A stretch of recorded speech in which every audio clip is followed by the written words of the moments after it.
Hey everyone, this is Brett Wheelis, the host of the Built on Truth podcast. Today our guest is Matt Mangaran. He is a Navy helicopter pilot. He is a father. He's a Christian. Today we get into his conversion from Catholicism to Christianity, his near-death experience in the helicopter, and what it means to be above reproach and have the respect of his peers, and how he did that. We're privileged to have you on, Matt. So welcome. Tell us a little bit about Matt and the story of Matt, who he is. Ooh, who I am? Oh, where do I begin? Well, right now, I am married. I'm married to Clarissa for 19 years. We've been together for 24 years. We have four amazing kids together, ages 8, 10, 15, and 17. And I was in the Navy, helicopter pilot, but I got out 8 years ago, and now I'm an operations manager for a semiconductor industry, and just leading, other engineers and project coordinators, project leads. And that takes up a lot of my time away from the family, but I like to focus on the family. And the reason why is because I grew up in a somewhat large family. I mean, it was just my brother and I growing up, but we had a lot of family friends, a lot of cousins, a lot of people that I respectfully called auntie and uncle, but later found out they were just friends of my family. But that was the type of upbringing that I had, where family was really important. Where are you from, Matt? Chicago, Chicago. Okay. north suburbs of Chicago. I can't. My wife will get mad at me if I claim Chicago. I was never living in the city, but Yeah, the north bean. suburbs. Stayed away from the bean. Yes, That's what's your nationality? Filipino. Filipino. Okay. Yeah. Yeah. So family from the Philippines, parents from, or Yes, so my parents, they were born in the Philippines. My brother and I are first generation born in the U.S. And what's amazing is that my parents were able to come to the U.S. because of an affiliation to the military, actually. And on my mom's side, her dad, so my grandfather, he fought in World War II, fought for the U.S. Later became a civil engineer for the U.S. government. That's what she tells me. She mentioned there's some like top secret stuff that we didn't get to dive into, unfortunately, but pretty interesting still. And so with that, he was able to move his family to California, and that's where he met, or that's where my mom met my dad. My dad also joined the military out of the Philippines. It was quite the process. He mentioned he was fortunate to be able to do so, and was later stationed in California. That's where we met. Yeah, met my mom, and then they had me and my brother, and later stationed. He had his career. He retired. My dad retired out of the Navy. He was a chief, a hospital corpsman. His last duty station was at Great Lakes, Illinois, at the hospital, and so that's north suburbs of Chicago, and that's where we settled down, or at least I grew up most of my life, just surrounded again by the military families, a lot of excuse me, a lot of other Filipino families that did the same thing, able to come from the Philippines and join the Navy and establish a life for the family, something that they didn't necessarily have on their own. So I'm super super grateful for that. As I look back, my dad is a huge inspiration for me. One of the things that I saw was not necessarily in the Navy, because I was still young when he retired, so I just heard stories about that. But what I did know and I experienced was how he took care of his family in the Philippines. How half of his paycheck would go back to his family in the Philippines, and later on, while we were living in Great Lakes, we actually brought some of his siblings from the Philippines to live with us. And that was pretty wild. I thought that was normal to have just the house full of my aunties and uncles and everyone just playing a role and taking care of the household. I was probably spoiled though. I really was spoiled to have them. But then they were able to establish their lives and have their families, and I had my cousins and everything just grow from that. And it all came from of course, the opportunity for my mom moving to California and my dad joining the Navy and getting stationed in California, them coming together, it's just wild to think about the ripple effect on that. And so again, grateful for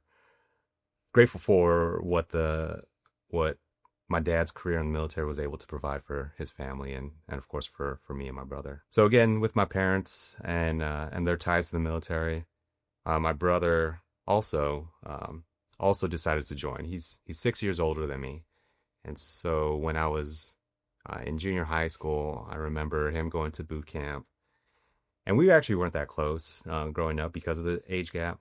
But I think something changed with him going into the military, and me later on deciding, that is a family legacy. That's something that I also want to follow. Where I think we just matured and had that in common and latched on to that. As I mentioned, my brother joined and he enlisted. He became a hospital corpsman just like my dad. I wanted to follow his footsteps, but my parents wanted me to go to college, so that was fine. And they raised me in a way to set me up for that. I kept up with my grades with the push from my mom, always making sure that I'm not A minus wasn't enough, the stereotypical Asian family. You're not a Bijan, you're an Asian. Exactly. I got into sports. I ran cross country and track. I was varsity sophomore year, and so continued with that. I participated in Junior Reserve Officer Training Corps, that's JROTC, for the Navy at my high school, and so I was able to already dive into naval science and all the terminology and jargon, and play military with other students, community service, all of that, and my naval science instructor also went to the Naval Academy. He was a graduate, so he was the one that told me about that. And so that's what I was pursuing, and I focused on all that, on my performance, and I got accepted. And I remember to the Naval Academy. To the Naval Academy, mm-hmm. I got accepted to the Naval Academy, and this was in 2001. I graduated high school 2002, and I think many of us could recall September 11. That was life changing, and I remember sitting in class, and we had TVs, tube TVs on the corners, and the news was on, so everything kind of just stopped. And that's when I realized, after I already applied for the Naval Academy and just waiting for the acceptance, I realized like this was gonna be real. That I'm not joining to play. Like, I'm wearing this JROTC uniform, cadet in high school, fake ribbons. We're just playing around, but in a year, I'm doing it. I'm taking that oath. I'm gonna get trained up. I'm gonna serve this country, and I don't know where we're gonna be, but what I saw on TV meant, yeah, there's gonna be some real stuff out there. And so that was, that didn't scare me. I wanted that, helped me, that provided more drive for me to keep pushing. You want to get in the fight, right? And as I mentioned before, me and my brother, not that close growing up, but that was a situation where, again, we were both going to be out there. And so, we wanted to make sure that we do get close, right? And that, we weren't sure where we were going to be, but when we have the opportunity to be with each other and to hang out and chat, we'll do so. And so grateful for that, for sure. We have a wonderful relationship. Yeah. So 9/11, what was going through your mind at that time? So you were a junior in high school. See 9/11, you're watching it on TV, and you get the acceptance to the Naval Academy, and you're ready. What's going through your mind? What are you focused on when you're seeing that on TV? Right. Just focus on getting ready, like being prepared, knowing that there's going to be some time still before I'm actually in the fight. Going to the Naval Academy is a 4-year college, so I knew that I was still pursuing my education. But throughout that, I also knew that we throw in other types of military training in there so that we are ready. To What were go. you doing physically as far as preparation, workout wise? As I mentioned, I was a runner, so Mm-hmm. cross country and track. So a lot of endurance, a lot on my legs. I had to work on upper body a bit more, and so a lot of push-ups, sit-ups. But I was relying more on just my practices from for cross country and track, and just building that endurance, which was super helpful because upon graduation, that's what a lot of it is, just being on your feet. We called it chopping around, where it's just high knees everywhere we go inside the hall. You have to do high knees. So I had the endurance there, and if you could imagine being a long distance runner, I still lost weight Yeah. during that summer. Yeah. Right. Yeah. Okay. So talk to us a little bit. So you fast forward, you go to the Naval Academy. How was your experience there? How was it going from the Naval Academy and then going in, finally getting into the fight? Right.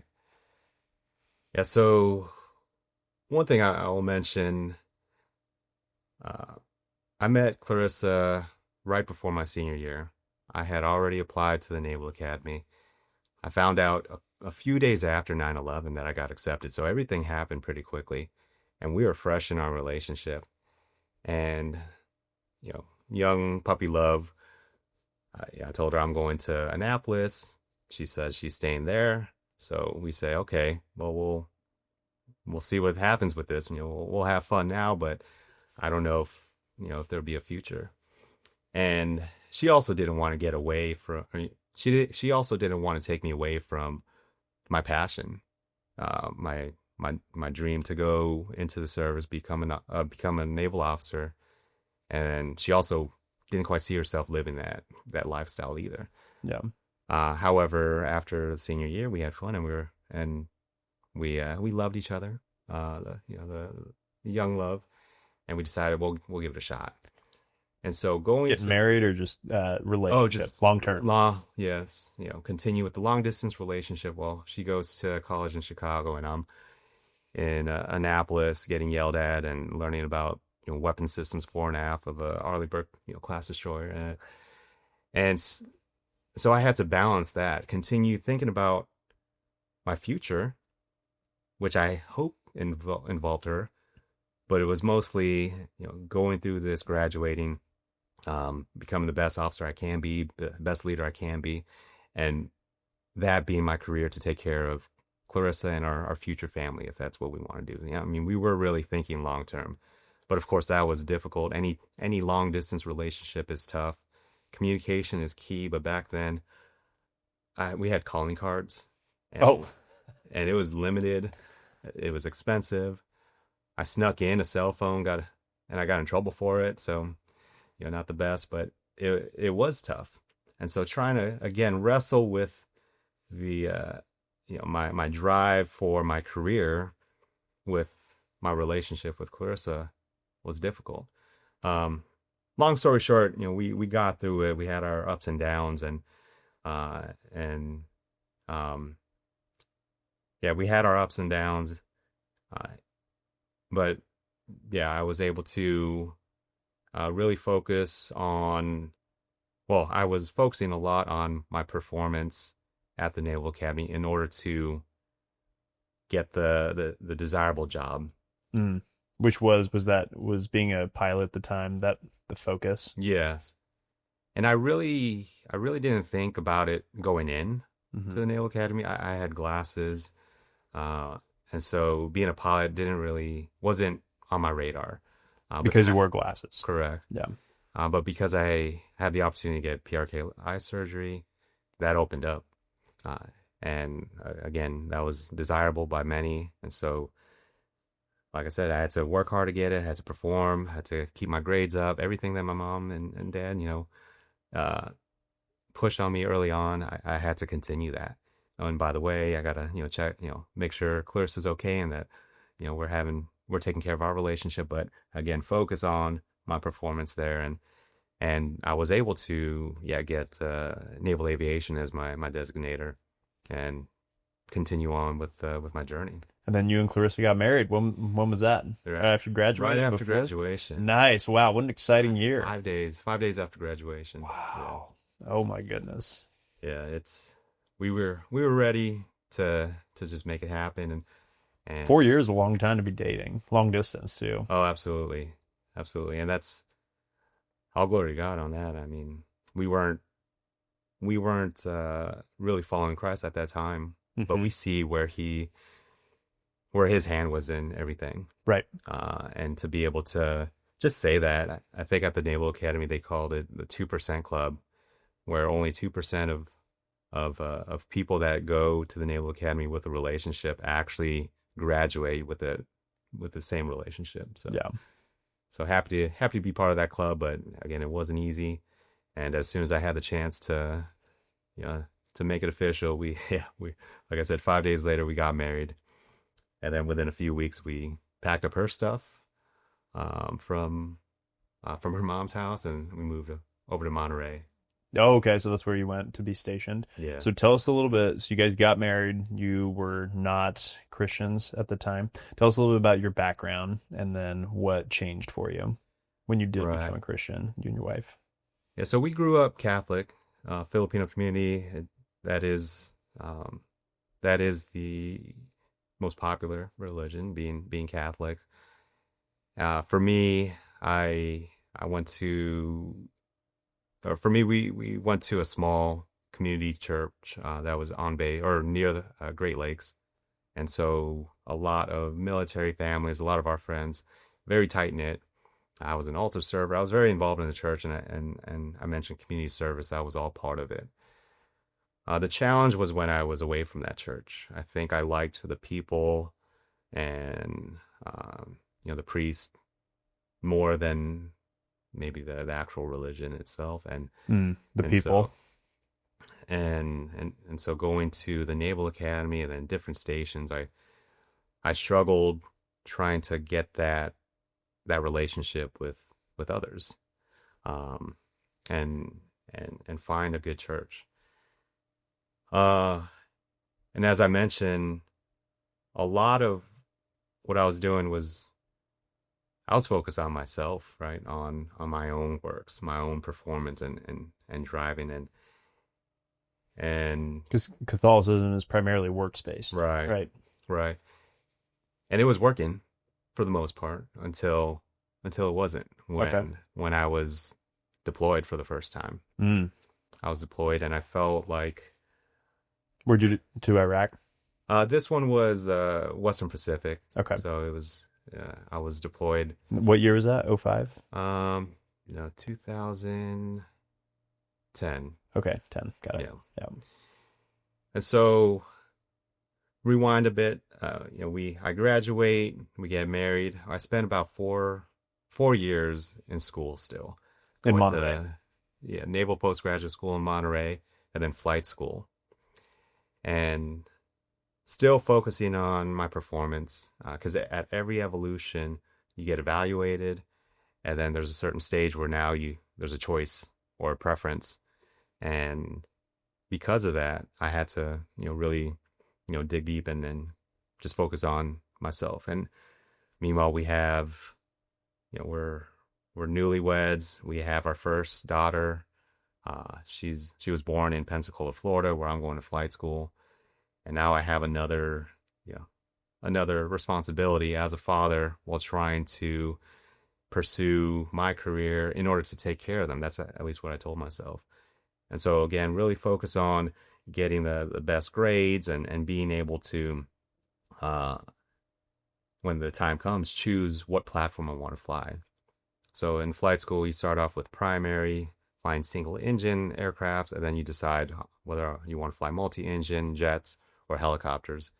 And being stationed at Whiting, I saw the helicopters. I saw how cool it looked to be able to hover and be close to the ground. I didn't like flying in the clouds or just looking at instruments. I felt like that's what the multi-engine pilots would do. And I had a kid, and I looked at jet pilots as a college fraternity. You've seen Top Gun. I felt like that's not for me. So helicopters is what I want. Helicopters is what I got. And I felt like it was, again, my performance, right? It was everything that I did. Uh, and okay, occasionally I would thank God for that. So fast forward, now I finished the training. We go to Guam. That's where I was stationed. Had my first deployment, and at this time we also have our second daughter. She was born in San Diego while I was there for training. 2 months later, we moved to Guam. 2 months after that, I'm deployed. And now I look back and see everything that I've done, right? Of course, inspired by and motivated by my parents and other friends and family. But then I'm on a ship, middle of nowhere, miles away from my family, and I felt crushed. And Wow. I felt helpless. And that's when I would turn to God more. And there's no Catholic church on the ship. It's a bunch of other sailors, and at least in this ship that we were in, we didn't have a chaplain. So it was a bunch of sailors and officers that would come together and just have fellowship. Mm-hmm. And I remember having conversations with some of them and just and kind of breaking down, just feeling helpless and thinking Crushed. like, right, and feeling like I feel like I'm a good guy, I feel like I'm doing well, but I don't know, why is this happening? I couldn't fathom it. I couldn't understand it. And so that was a moment in my life where something had to change spiritually. That everything I was doing in the past growing up, that those weren't there. My understanding of God's role in my life, it was skewed because, again, really focused on myself and my what I'm doing. But again, feeling helpless, that bothered me, and I couldn't handle that. And so with that deployment, I was gone for 9 months. I missed their birthdays at the end of the year. I think I made it back for Christmas, so that was good.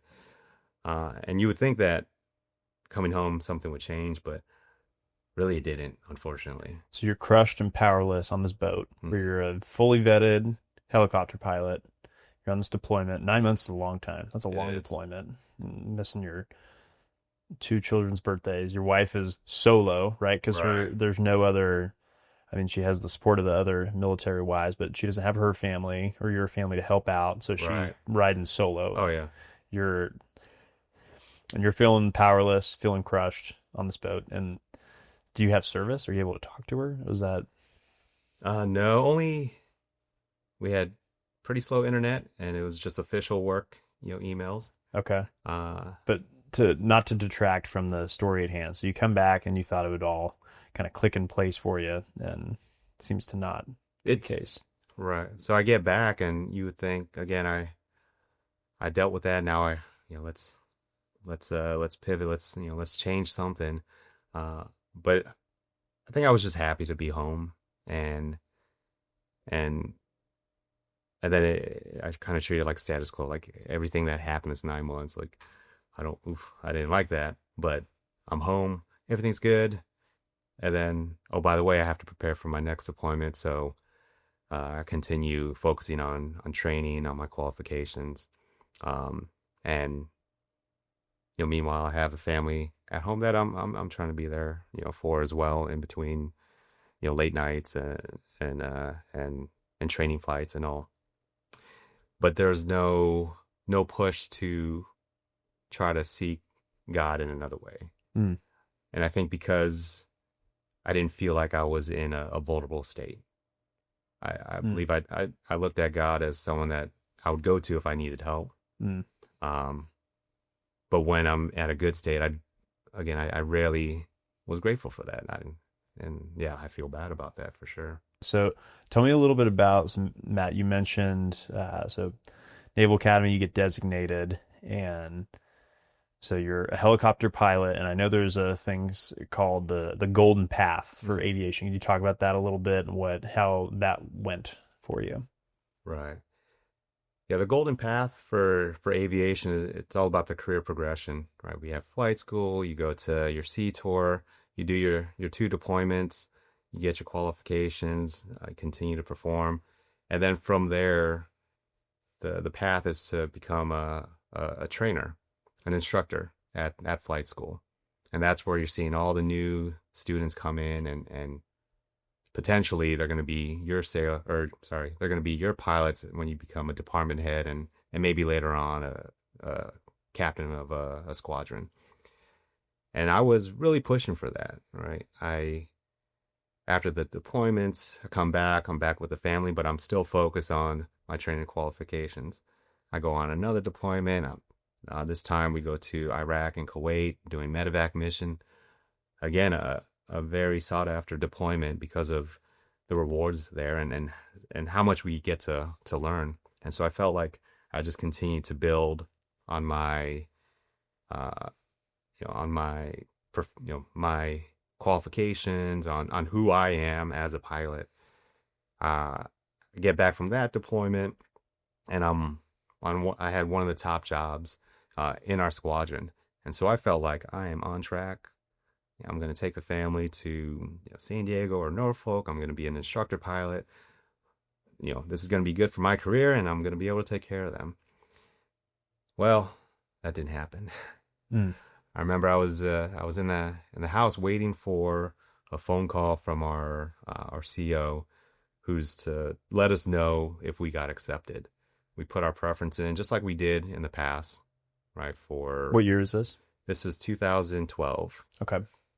2012, we put our preferences in as far as where we want to go, what we want to, which platform we want to be an instructor for, and all that. And so I'm just, at this point, I'm wondering, all right, I did everything right. It's just a matter of where and what, right?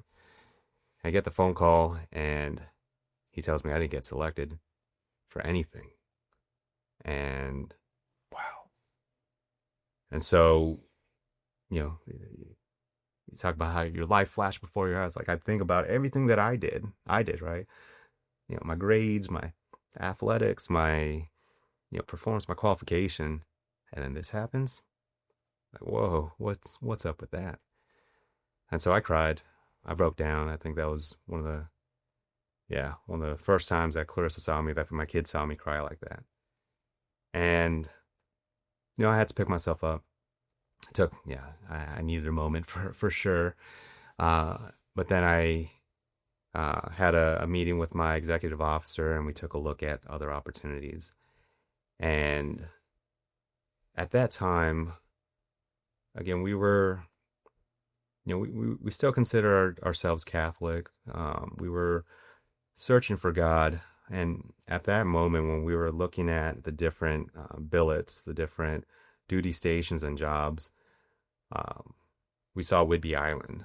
Didn't know anything about that. Where's that? It's in Washington, north of Seattle. Okay. Whidbey Island, search and rescue. It's an island. We were in Guam, an island. We figured, okay, this is cool, another island. And it's search and rescue, so I'm still flying. All right. That's good too. And so I'm getting excited about this, but my wife, Clarissa, she just feels a presence come through, and someone speaking to her, the Holy Spirit speaking, saying that's where you guys are going to go. And so we went for it. Whidbey Island, Washington. Whidbey Island, Washington. Pacific Northwest, someone we've never heard about, but we felt led to go there. And what's cool about that, again, looking back, one of my jobs was aviation safety officer for my squadron in Guam, and that's exactly what they needed at Whidbey Island. And so that helped me get that spot. And so that was, that's cool as far as, putting the puzzle, in place and putting the pieces together for me to go there. But because I had mentioned my first deployment, I come back, I was in the valley, I come back, but then now everything's okay. This was a big valley. And instead of just thinking everything was okay, we had to make some changes. In our lifestyle, both physically, mentally, and spiritually. What prompted that? I realized that my own efforts wasn't enough. That I thought I was on that path. I thought I was doing everything right, but it wasn't working. And I realized because of my efforts, I was neglecting my family. I was more focused on my performance at work in order to get a career that I thought I wanted in order to take care of my family, but didn't see that they were hurting. I think that's a very important aside as far as strong, ambitious men desiring these things. Is it's so easy for our careers Mm-hmm. to become an idol in this case, where it takes precedent over everything, over your faith to the Lord, your family, and where you can easily insert it into your formula where you say, oh, well, I'm doing this for my family. I have to work this job and work these long hours for my family. But unfortunately, that's not the way it pans out. As your family feels neglected, Right. there is unrest, there's disobedience in numerous cases. Right. And so I think that's a really important aside. So at this point, it's your critical mass. Things have to change physically, Correct. spiritually, mentally, emotionally, all these things. Right. Yeah, indeed. And we made a vow then that when we moved to Whidbey, we were going to make those changes. So physically, I was in Iraq. I was around a lot of air crewmen, and that's where I got into CrossFit. Mm-hmm. So instead of running a lot, I started throwing some weight around, Mm-hmm.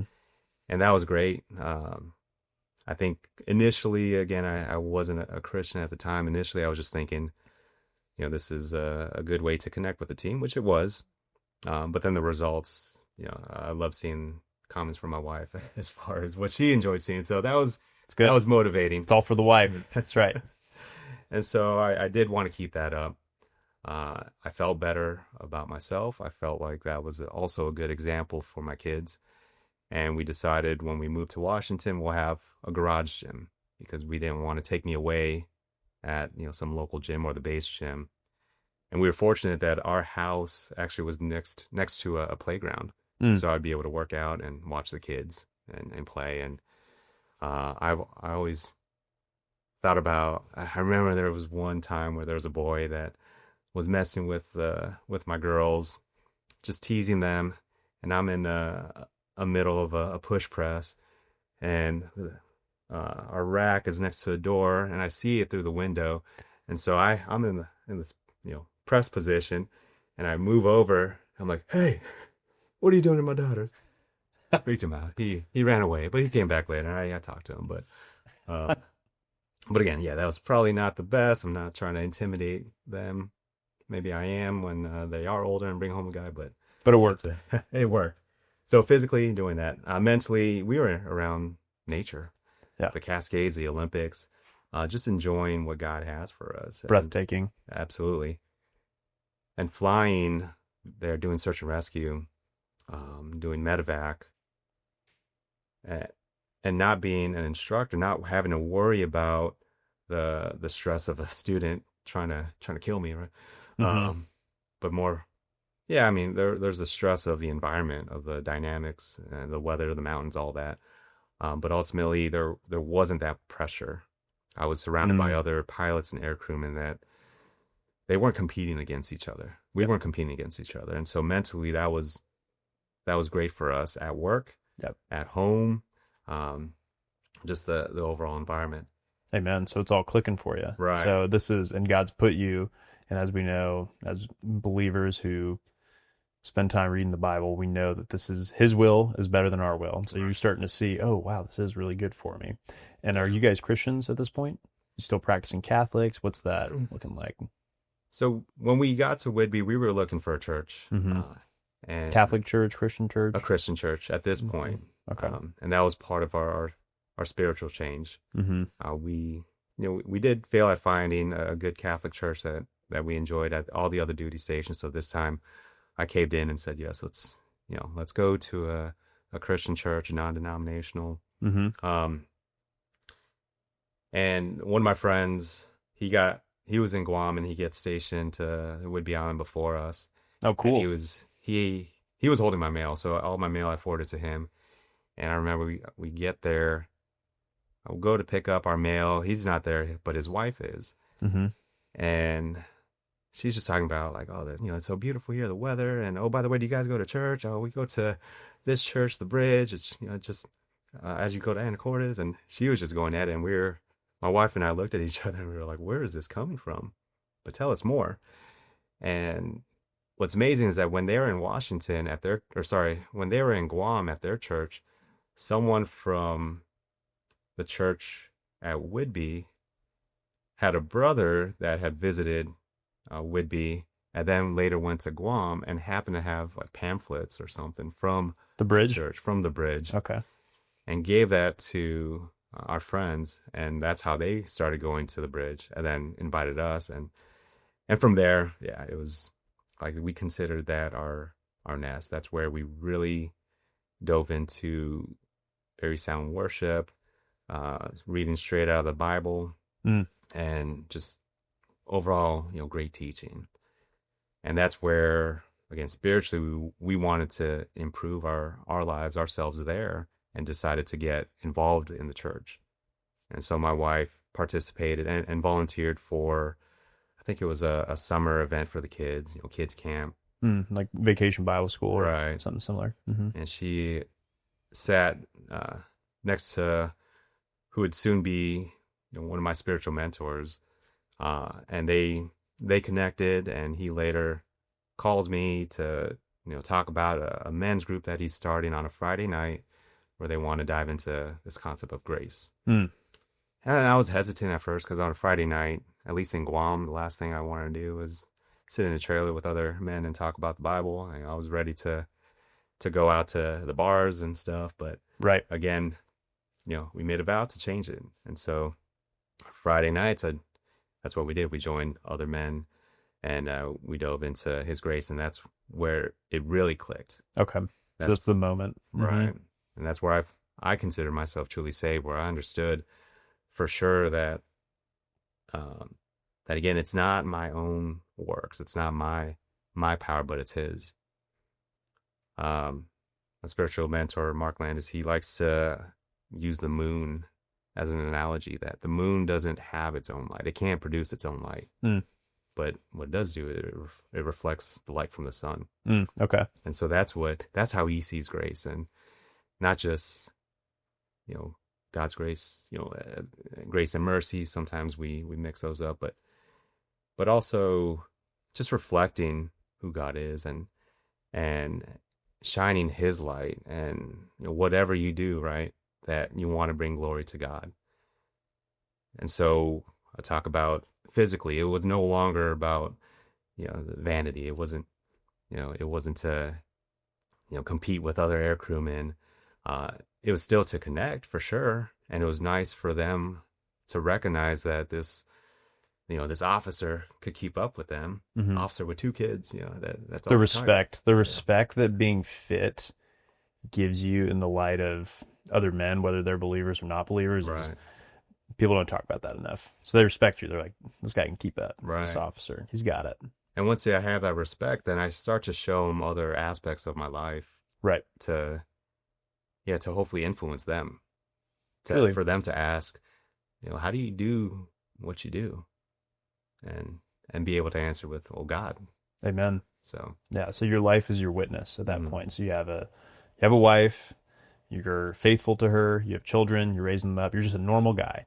You're a normal guy who's prioritized God over everything, and you have your fitness is important, is being above reproach, being worthy of respect, and then people they go, hey, what's the difference with this guy? Why is right. why there's something different about him? What is it? And then you have all that energy. yeah, truly. Yeah, from training. So man, okay. And then so this is Whidbey Island, and right. so this is where all these things come together. God saves you. God plucks you from the fire. Yeah. And you're training, then life is good. Life is good. We decide to bring 2 more tiny humans into the mix. Amen. And so like I said, 4 kids. My younger 2, they were born in Washington, one in Anacortes, and then the other at Oak Harbor. Okay. So just again, continuing to multiply. yeah, truly be fruitful and multiply. How was I'm sure, I know the weather gets pretty gnarly in the Pacific Northwest, Washington especially, right around the Cascades. Uh, did you ever have any issues with that? Search and rescue, I can imagine that was pretty intense. Right. Yeah, we had fun. It can be stressful, as I mentioned, because of the weather, but what we were doing was so rewarding. But of course, we had to train for that, and the training was amazing. We fly higher, we hovered closer, and we're able to get ourselves to perform those missions. But a lot of our missions come when the weather is bad, Mm. because the civilian agencies that would normally go out, they're not rated for instrument flying, or they can't go high enough. Mm-hmm. And I did have a moment towards the end of my career that did again change my perspective on my career, Okay. on what I'm doing in the Navy, and how it's impacting, and how it can impact my family. And it was due to the weather. It was a situation where on the west side of the mountains there were some clouds, some rain On the Seattle side. on the Seattle side, and I had to go to the east side to pick up. It was just a passenger transfer. I'm picking up my CO, my XO, and operations officer. They had a base visit. So normal, routine. Normal, yeah, routine. The weather was, like I said, it was your typical Pacific Northwest weather. But we felt confident, that we could make it, and we were. And we were able to. The weather was fine enough to fly down the valley, and then on the east side, blue sky, everything was clear. So I picked them up. Then we go and set to return.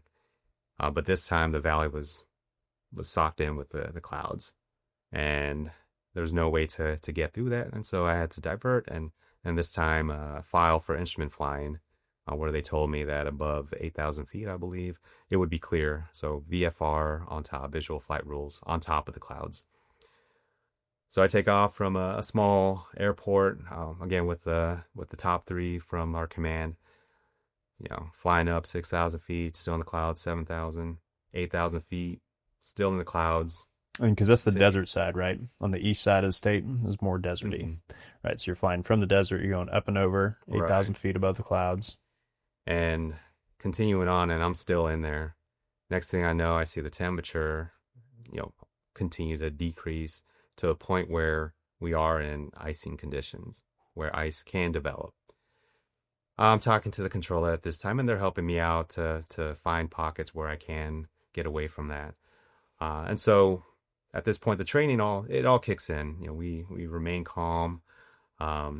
We trust our instruments. We trust our the equipment, specifically de-icing. But then now I get ice detected, and now I really have to trust the equipment. So now it becomes a bit more of an emergency at this point. What's going through your mind? Are you panicking? Stay calm. I'm still trying to stay calm because, again, we have measures in place to help with that. I'm talking to the controller. Another pilot, I like to consider myself, cool and calm, and he's even more so. And so I think we had the right crew for this. But now I get the tail rotor de-ice caution light, meaning it's not breaking. The heat pad on the tail rotor is not working. So any ice over there is developing. And this is where outwardly, I was calm. Inwardly, what was going on in my mind was, again, I mentioned I was an aviation safety officer, and part of the training, we would go through case studies. And one of the case studies was icing in the mountains. And we would, we go through this and we talk about all the causal factors and the different, parts of the investigation that determine the outcome. And so that came to my mind, and I thought I was going to be another case study. And You're thinking I'm going to die. Yeah. And I have these people in the back of my helicopter, and I don't remember what the last thing I said to my wife and kids were. And I don't want to go on the radio and do the, please tell my, family I love. I didn't want to do that, but that was on my mind. But outwardly, like I said, I had to I had to take the lead. I had to make sure that the crew um, felt confident in what we were doing, and just talk through everything, talk to the controller. And how long is it? Is this like developing over like 15 minutes, over an hour? Like, is this like within like 2 minutes? Like, what's the Probably time frame? within, I mean, yeah, I guess the ice detected to the de-ice was a matter of minutes. Where I felt confident-ish to, to scared. Yeah. But again, the training had to kick in. We had to still fly the helicopter. We had to feel the helicopter too, to see, like, do we witness any changes to the tail? Do we see anything back there? Any debris, any ice that's getting kicked out? You don't rise to the occasion. You sink to the level of your training. Right. Training kicks in. And at this point, we're talking to the controller, and they're getting us as low as possible. And I'm trusting them that they have us on good radar, that we're not going to fly into the side of a mountain.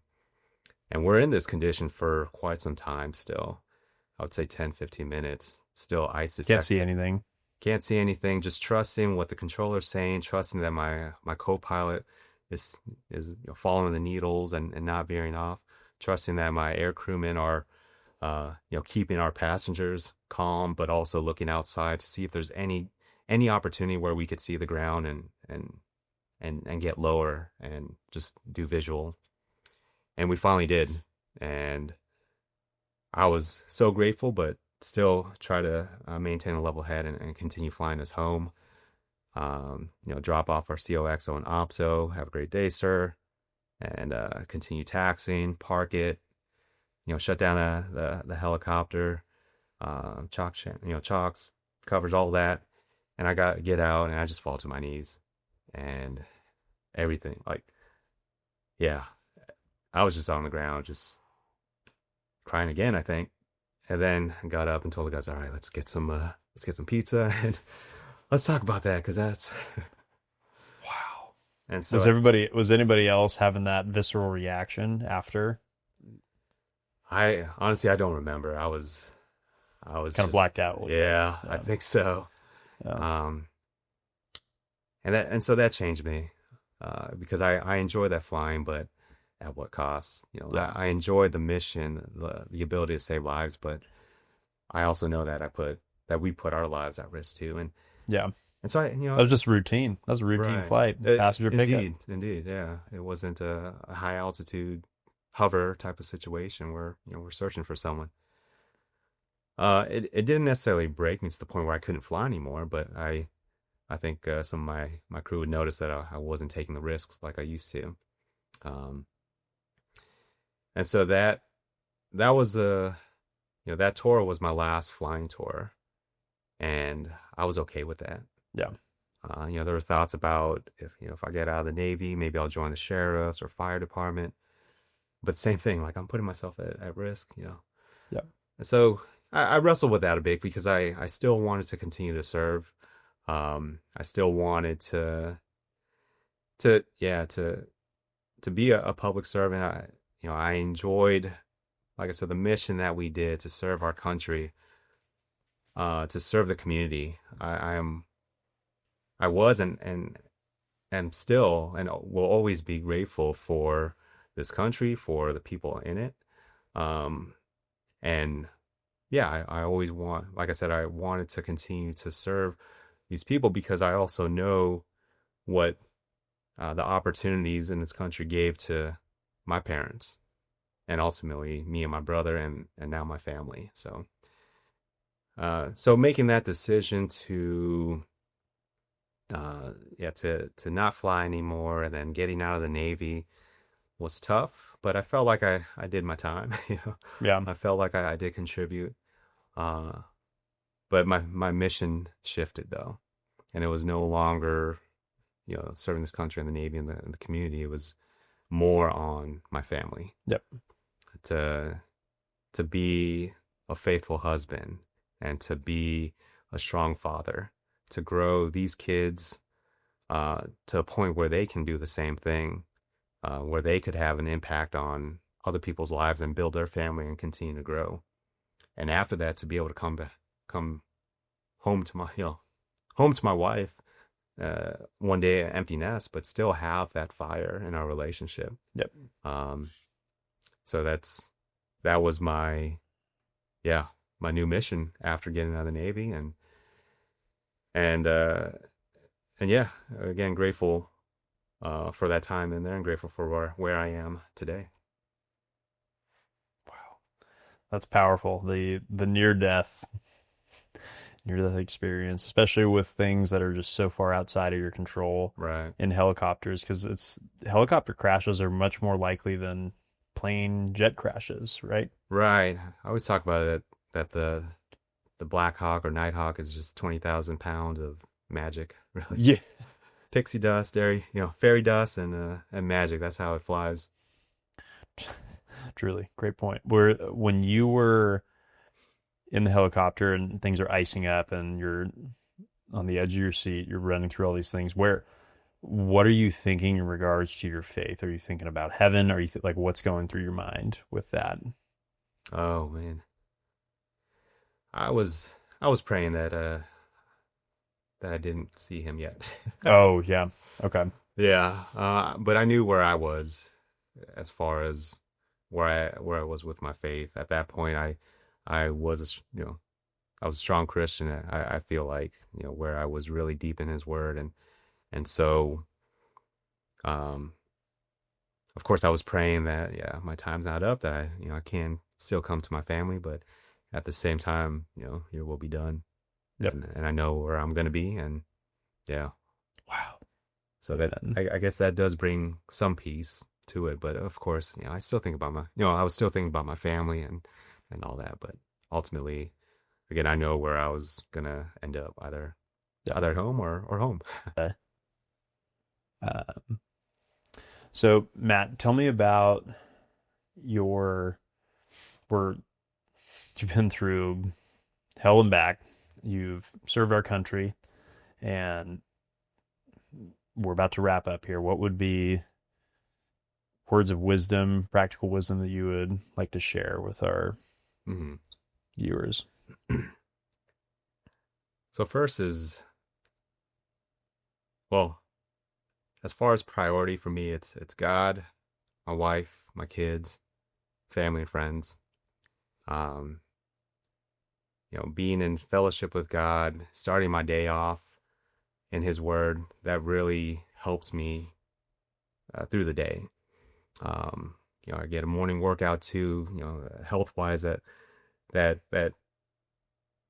I feel a lot better physically, but also I use that time to listen to Christian music or listen to a sermon, listen to a podcast to just prepare myself for the day, and that kind of paves the way for the rest of it.